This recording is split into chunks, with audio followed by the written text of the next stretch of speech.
Keliaujam į vidų, parodysiu, kaip jisai atrodo.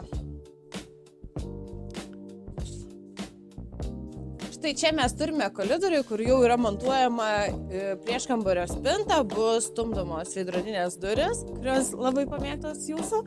Turime įrengtą jau vonios kambarį, liko pakabinti tik tais veidrodį. Toliau mes turime sandėliuką, kuriame, kaip matot, bus ir skalbimo mašinai vieta, boileriai. Taip, čia yra miegamasis, labai gražiai nauja apdaila, virš apdailos eis LED apšvietimas, kabinsim užuolaidas, bus didelė spinta ir čia kabės televizorius. Keliaujame toliau.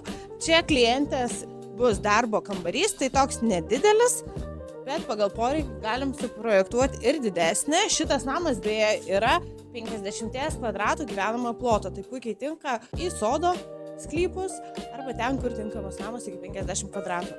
Tai yra jau sumontuota virtuvė.